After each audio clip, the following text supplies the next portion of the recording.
ठीक है, तो हमें लोग एक ट्यूटोरियल का अनुरोध कर रहे हैं कि अगर कोई उपयोगकर्ता एक या अधिक उत्पाद चुनता है तो पैकेज डील कैसे करें। इसलिए हम आगे बढ़कर आपको इस वीडियो में ये दिखाने जा रहे हैं।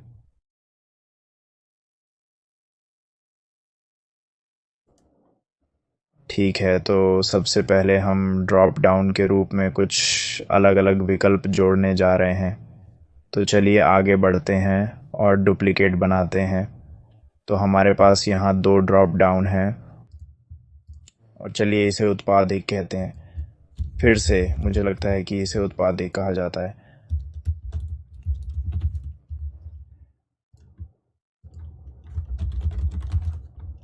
उत्पाद दो। उत्पाद दो। उत्तम। तो मैं बस आप लोगों को दिखाने जा रहा हूँ कि अब तक ये कैसा दिखता है। आप इसे चेक बॉक्स या ड्रॉप डाउन के रूप में कर सकते हैं। यह वास्तव में मायने नहीं रखता, लेकिन मान लीजिए कि आपके पास ये दो उत्पाद हैं और प्रत्येक उत्पाद 3 यूरो का है, तो यह कुल मिलाकर 6 यूरो है। लेकिन क्या होगा अगर आप छूट देना चाहते हैं और कहते हैं कि 3 यूरो का भुगतान करने के बजाय यदि आप इन दोनों उत्पादों को एक साथ खरीदते हैं तो आपको 20% की छूट मिलती है। और वास्तव में चलिए आगे बढ़ते हैं और तीसरे के लिए भी ऐसा करते हैं। चलिए इसे इस तरह से करते हैं। बिल्कुल सही। तो चलिए आगे बढ़ते हैं और देखते हैं कि ये कैसा दिखता है। इसलिए हमने 3 उत्पादों का चयन किया जिनकी कीमत 9 यूरो होनी चाहिए। हाँ, यहाँ 9 यूरो है। तो आपको ये सुनिश्चित करना होगा कि ये उसी उपखंड में रहेगा। इस तरह से ये गणित काम करता है। तो आप एक तत्व जोड़ेंगे और आप कस्टम गणित जोड़ेंगे। और आप जो कर रहे हैं वह ये है कि आप पैकेज डील डिस्काउंट दे रहे हैं। आप चाहें तो $1 की राशि कर सकते हैं, या आप ऐसा कर सकते हैं कि आप $20 घटा सकते हैं।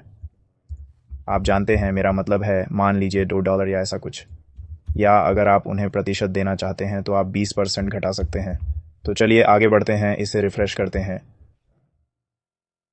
स्वचालित रूप से देखें कि क्या होने वाला है। स्वचालित रूप से ये 20% छूट दी गई है। इसलिए यदि हम इस तरह से चलते हैं तो उन्हें अभी भी 20% की छूट मिल रही है। इसीलिए आपको जो करना है वह कस्टम गणित पर क्लिक करना है और एक सशर्त तर्क जोड़ना है, और केवल उत्पाद एक होने पर उस सशर्त तर्क को ट्रिगर करना है।